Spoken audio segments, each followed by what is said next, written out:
Pernah gak sih kalian dengar cerita-cerita mitos tentang monster naga air raksasa yang hidup di dalam laut?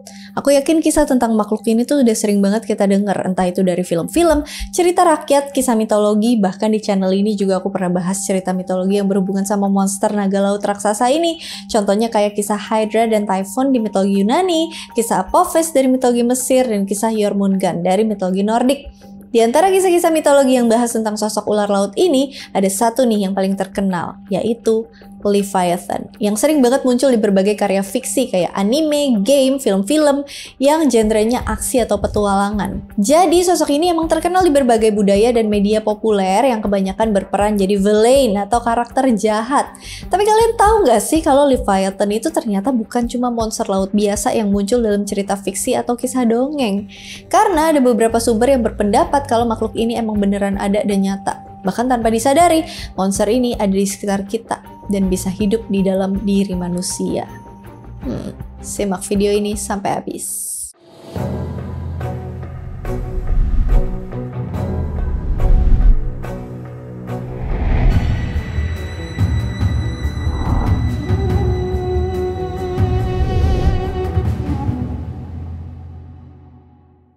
Sebelum masuk ke ceritanya, aku mau kasih disclaimer dulu kalau pembahasan tentang Leviathan ini nggak cuma sekedar kisah mitologi biasa, tapi ini juga nyambung ke berbagai agama, khususnya di kepercayaan Yahudi dan Kristiani, karena cerita ini emang didasarkan dari teks-teks Alkitabiah kayak kitab Ayub, kitab Mazmur, kitab Yesaya, bahkan kitab Henokh sebagai pseudepigrafa Alkitab yang pernah aku bahas di channel ini. Jadi kalau kalian punya kepercayaan lain, anggap aja ini kisah fiksi atau dongeng, dan ambil yang positifnya aja karena emang kisah Leviathan ini ada banyak di berbagai kepercayaan dengan versinya masing-masing dan dari sudut pandang yang beda-beda. Kalau menurut sudut pandang teologi, secara kronologis, kisah tentang Leviathan pertama kali tercatat dalam kitab Henokh yang ditulis dalam bahasa Ibrani. Karena kitab ini dipercaya sama beberapa orang sebagai tulisan pertama umat manusia. Karena Henokh jadi orang pertama yang tahu caranya nulis, dan kitab Henokh jadi kitab pertama yang udah ada di zaman sebelum peristiwa banjir besar. Dan by the way, sebelum lanjut, aku sangat nyaranin kalian untuk nonton video pembahasan series kitab Henokh di playlist channel aku supaya kalian bisa lebih ngerti, dan aku nggak perlu jelasin ulang semuanya di video ini karena Leviathan secara eksplisit tercatat di kitab Henokh pasal 60 ayat 7. Di cerita ini Leviathan digambarin sebagai monster kekacauan purba yang berpasangan sama monster Behemoth. Henokh jelasin kalau Behemoth itu monster jantan, sementara Leviathan itu pasangannya monster betina. Awalnya dua monster ini satu entitas sebelum mereka dipisahin di wilayah kekuasaannya masing-masing. Terus kalau baca Alkitab di Kejadian 1 ayat 2, di situ dijelasin kalau pada mulanya bumi, tanah, daratan masih belum berbentuk dan kosong, dan roh Allah melayang-layang di atas permukaan air. Jadi saat itu bumi masih dalam keadaan kacau dan gak teratur. Nah, menurut kitab Henokh, Behemoth dan Leviathan awalnya satu entitas yang mewakili kekacauan. Setelah itu Tuhan misahin monster ini jadi dua dan mulai membentuk dunia yang teratur. Setelah mereka dipisahin, Behemoth ditempatin di tanah Dendain sebagai monster kekacauan yang berkuasa di daratan, khususnya di daerah gurun. Terus, Leviathan mewakili monster kekacauan yang berkuasa di kedalaman laut atau abyss. Tujuan Tuhan misahin kedua monster ini supaya menciptakan ketertiban dan keteraturan dunia. Tapi di akhir zaman, Behemoth dan Leviathan akan dilepasin dari tempat persembunyiannya. Terus mereka akan kawin atau menyatu seperti sebelumnya, sehingga sekali lagi dunia dipenuhi dengan kekacauan sebagai bentuk hukuman dan penghakiman karena perbuatan orang-orang berdosa. Secara etimologi, kata Leviathan diambil dari bahasa Ibrani yaitu Leviathan, yang berarti membelit atau melingkar, dan ini jadi karakteristik atau penggambaran Leviathan sebagai monster ular yang melingkar di kedalaman laut. Selain di kitab Henokh, deskripsi lengkap tentang penampilan Leviathan juga tertulis di Alkitab dalam bentuk puisi, tepatnya di kitab Ayub pasal 41 dari ayat 1 sampai 34. Di ayat itu nama Leviathan diterjemahin ke dalam Alkitab bahasa Indonesia jadi buaya. Tapi kalau kita lihat di terjemahan aslinya emang ditulis Leviathan. Deskripsi singkat tentang penampilan monster Leviathan dalam puisi kitab Ayub, yaitu punya banyak sisik kayak perisai-perisai yang tersusun dan melekat rapat kayak materai sampai nggak bisa ditembus sama angin. Matanya bersinar dan nyala seperti fajar. Dari nafasnya keluar bara dan dari mulutnya keluar nyala api. Hatinya keras seperti batu. Nggak ada senjata manapun yang bisa nembus kulitnya. Makanya makhluk ini punya julukan raja atas segala binatang ganas. Tapi balik lagi, secara konteks, deskripsi penampilan Leviathan yang ditulis dalam kitab Ayub digambarin dalam bentuk puisi. Artinya punya makna yang luas karena karya puisi itu mengandung banyak simbol, kiasan, metafora, perumpamaan, dan analogi yang gak bisa cuma diartiin secara harfiah. Begitupun dengan Leviathan yang ditulis di dalam bentuk perumpamaan di kitab Henokh. Secara metafora, alasan kenapa terjadi bencana air bah di zamannya Nuh yaitu karena bumi tuh udah tercemar sama dosa manusia dan para fallen angels. Jadi Tuhan ngelepasin Behemoth dari tanah Dundain dan Leviathan dari kedalaman Abyss untuk diberi makan. Makanya dua monster ini kembali bersatu buat melahap tatanan dan keteraturan yang ada di bumi, dan sekali lagi dunia balik ke kekacauan. Dan inilah akhir yang pertama bagi semua makhluk hidup yang tinggal di bumi. Jadi antara kitab Ayub dan kitab Henokh, dua-duanya gambarin Behemoth dan Leviathan sebagai monster misterius yang berpasangan dan ngelambangin kekacauan. Terus setelah peristiwa banjir besar, Leviathan balik lagi ke Abyss atau laut dalam. Dan kisah tentang Leviathan ini emang terkenal di kalangan orang-orang zaman dulu. Makanya setelah peristiwa kehancuran atau Menara Babel, masing-masing suku, bangsa, bahasa, dan kepercayaan mulai mengadopsi kisah Leviathan ini menurut budaya mereka dengan versi yang beda-beda, mulai dari Mesopotamia, Mesir, Yunani, Cina, Jepang, Nordik, dan lain-lain. Makanya di berbagai kisah mitologi pasti ada cerita-cerita mitos atau dongeng tentang monster naga laut yang pastinya punya nama atau julukan yang beda-beda sesuai dengan bahasanya masing-masing. Tapi kayak yang sebelumnya udah dijelasin kalau kata Leviathan itu asalnya dari bahasa Ibrani yang bisa kita temuin di teks-teks pseudepigrafa, Taurat, dan kitab para nabi yang ditulis mulai dari zamannya Henokh, Musa, Daud, Ayub, nabi-nabi lain. Contohnya yang tercatat di kitab Mazmur pasal 104, tepatnya di ayat 25 dan 26, ditulis sama King David atau Raja Daud dalam bentuk syair dan nyanyian puji-pujian dengan maksud buat menunjukkan kebesaran Tuhan dalam segala ciptaannya. Dan syair puji-pujian yang ditulis di pasal ini tuh sebenarnya ngambil konteks dan referensi dari zaman sebelumnya di kisah penciptaan dunia dalam kitab Taurat yang ditulis sama Musa, tepatnya di kitab Kejadian pasal 1 ayat 21, yang menurut tradisi Yahudi, Leviathan disebutin di ayat ini walaupun nggak secara eksplisit disebut Leviathan, tapi makhluk ini termasuk dalam binatang-binatang laut yang besar dalam Alkitab Terjemahan Baru Indonesia. Kalau menurut bahasa Ibrani disebut Tanin, artinya monster laut. Jadi Leviathan yang disebutin di dalam kitab Henokh, kitab Ayub, dan kitab Kejadian, juga kitab Mazmur, intinya berbicara tentang sosok monster kekacauan purba yang kuat banget, powerful, bahkan bisa ngancurin tatanan dunia. Karena itu disebut chaos monster atau monster kekacauan. Makanya nggak ada yang bisa ngalahin monster ini kecuali Tuhan sendiri, kayak yang tertulis di Mazmur 74 ayat 13-14 dan Yesaya 27 ayat 1.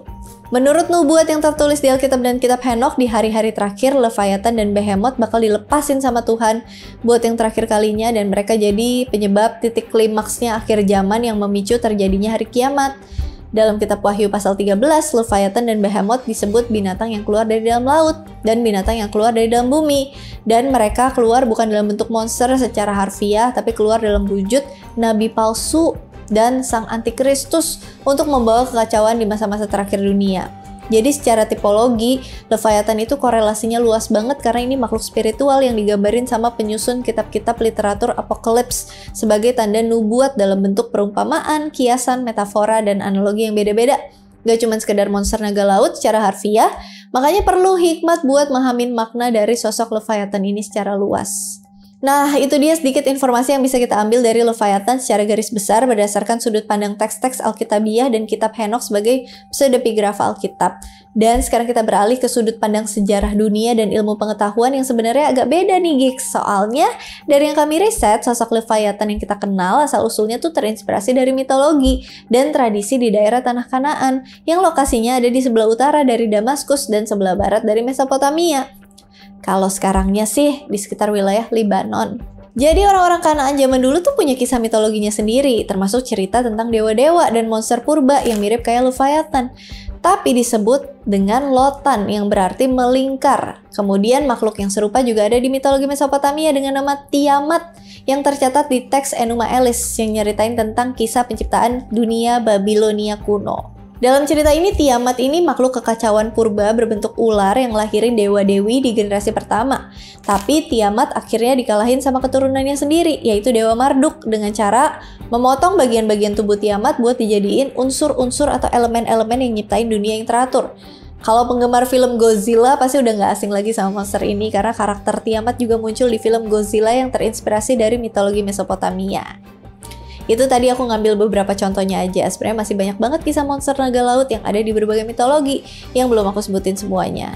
Tapi udah pernah aku bahas di video khusus yang bahas tentang dragons atau naga di berbagai mitologi. Jadi kalian bisa mampir ke video itu buat nambah-nambah referensi, karena di sini aku cuma fokus ke Leviathan secara demonologi, supaya pembahasannya nggak makin kemana-mana, karena cerita tentang Leviathan emang dasarnya dari konteks spiritual dan teks-teks Alkitabiah yang kemudian dikembangin dalam karya-karya tulis lain. Contohnya kayak Peter Bensfeld, pemburu penyihir terkenal tahun 1589, mengklasifikasikan Leviathan sebagai salah satu dari 7 pangeran neraka yang terkait dengan 7 deadly sins atau 7 dosa mematikan. Tepatnya dosa iri hati atau kecemburuan, yang konsepnya dikembangin dari ide Saint Gregorius I sekitar abad ke-6 Masehi dan Thomas Aquinas dalam karya Summa Theologica. Ditulisnya sekitar tahun 1265 sampai 1274. Karya-karya ini emang didasarkan dari teks Alkitabiah, salah satu contohnya kayak yang tertulis di Yakobus 3 ayat 14-16. Jika kamu menaruh perasaan iri hati dan kamu mentingkan diri sendiri, janganlah kamu memegahkan diri. Janganlah berdusta melawan kebenaran. Itu bukanlah hikmat yang datang dari atas, tapi dari dunia, dari nafsu manusia, dari setan-setan. Sebab di mana ada iri hati dan mementingkan diri sendiri, di situ ada kekacauan dan segala macam perbuatan jahat. Karena itu, makanya Leviathan dianggap sebagai iblis yang berkuasa atas dosa iri hati. Karena di mana ada iri hati dan mementingkan diri sendiri, di situ ada kekacauan dan segala macam perbuatan jahat. Dan seperti yang kita tahu sebelumnya, kalau Leviathan itu memang monster kekacauan yang bersembunyi di kedalaman laut, emang ada korelasinya. Menurut Peter Bensfeld, masing-masing orang tuh punya dosa dan iblis yang nguasain dirinya secara pribadi. Dan ini udah aku bahas secara garis besar di video aku beberapa tahun lalu. 7 Prince of Hell, 7 pangeran neraka, 7 dosa besar. Jadi walaupun Leviathan emang iblis yang tersembunyi di dalam laut, tapi roh Leviathan yang berhubungan sama iri hati itu tetap bisa muncul di setiap hati manusia yang tunduk di bawah kuasa dosa kecemburuan. Dan alasan kenapa dosa iri hati atau cemburu masuk ke dalam kategori 7 dosa mematikan, karena bisa munculin dosa-dosa lain. Contohnya kayak iri, nggak suka sama usaha atau pencapaian orang. Ini yang jadi pemicu manusia ngelakuin hal-hal jahat. Walaupun sebenarnya cuma masalah sepele yang nggak perlu dipermasalahin. Jadi ngapain iri sama pencapaian orang yang lebih sukses? Dia yang kerja, dia yang dapat uang, malah kita yang kepanasan. Makanya menurut Thomas Aquinas, dosa iri hati itu sifatnya penuh kebencian sama harta orang lain dan pemicunya biasanya lahir dari kesombongan, hawa nafsu, ketamakan. Karena itu Peter Bensfeld ngurutin dosa ini urutan keempat setelah dosa. Pride, kesombongan, greed, ketamakan, lust, hawa nafsu. Aquinas juga punya pendapat kalau dosa iri hati dibagi jadi 3 tahap. Tahap yang pertama contohnya berusaha ngerendahin reputasi orang lain. Tahap kedua, seneng ngelihat orang susah dan susah ngelihat orang seneng. Tahap terakhir yang paling parah karena perasaan iri hati itu bisa sampai nimbulin kebencian yang mendalam sampai mendorong seseorang buat nyakitin orang lain. Kayak kisah anak-anaknya Adam di dalam Alkitab, karena Kain tega ngebunuh Habel, adiknya sendiri, pemicunya karena perasaan iri hati waktu persembahan Kain tidak diterima Tuhan. Kita bisa tahu kalau kasus pembunuhan pertama di dunia cuma gara-gara iri hati, cuma hal sepele, sebenarnya nggak perlu dipermasalahin. Makanya Saint Gregorius yang pertama dan Thomas Aquinas nganggep kalau dosa iri hati memang mematikan. Dan ini didukung sama pernyataan Peter Bensfeld yang bilang kalau ternyata roh Leviathan itu kekuatan spiritual yang jadi dalang di belakang layar buat ngontrol hati manusia supaya nimbulin perasaan cemburu atau iri hati. Tapi walaupun dosa iri hati dan kecemburuan memang salah satu dosa yang berbahaya dan mematikan, ternyata masih ada harapan buat orang-orang yang udah jatuh ke dalam dosa ini. Menurut Paus Gregorius I, caranya dengan ngelakuin nilai-nilai kebajikan, kayak nggak mentingin diri sendiri, ramah, penuh belas kasih, hidup damai, nggak munafik.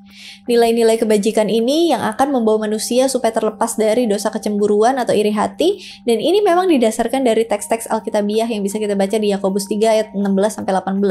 Sebab di mana ada iri hati yang mementingkan diri sendiri, di situ ada kekacauan dan segala macam perbuatan jahat. Tapi hikmat dari atas, pertama-tama murni, selanjutnya pendamai, peramah, penurut, penuh belas kasih, buah-buah yang baik, tidak memihak, tidak munafik. Buah yang terdiri dari kebenaran ditaburkan dalam damai buat mereka yang mengadakan damai. Beberapa abad setelah Peter Binsfeld mengklasifikasikan Leviathan ke dalam 7 pangeran neraka yang mewakili dosa iri hati, di sekitar abad ke-19 sampai ke-20, Leviathan jadi iblis yang populer di kalangan satanisme karena menurut mereka Leviathan masuk kategori iblis tingkat tinggi dalam klasifikasi 4 arah penjuru mata angin. Jadi dalam The Satanic Bible yang ditulis sama pendiri gereja setan yang bernama Anton Szandor LaVey di tahun 1969, secara garis besar dunia ini tuh udah dikuasai sama para iblis karena di dalam dunia spiritual ternyata ada kerajaan kegelapan yang diperintah sama para iblis menurut tingkat-tingkatannya. Dan mereka bergerak secara underground atau di balik layar buat nguasain pemerintahan dunia. Makanya iblis-iblis tingkat tinggi itu dibagi dalam beberapa wilayah menurut 4 penjuru mata angin dan nguasain berbagai elemen di dunia. Terus mereka dijuluki 4 putra mahkota neraka. Bagian utara dikuasain sama Belial sebagai iblis yang mewakili elemen tanah. Bagian timur sama Lucifer sebagai iblis yang mewakili elemen udara.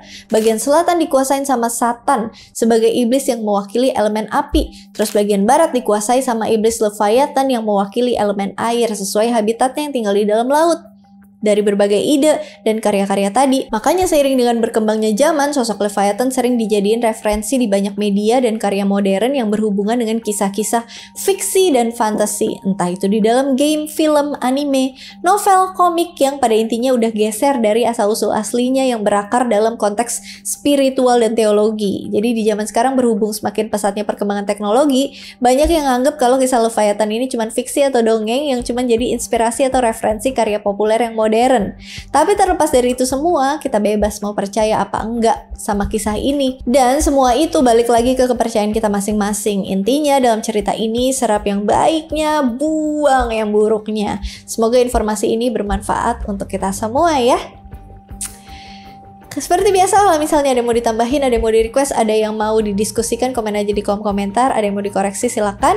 Dan seperti biasa, as always lagi, as always mulu. Thank you so much for watching. I hope you geeks like it and I'll see you again on my next video. Bye. Juga tertulis.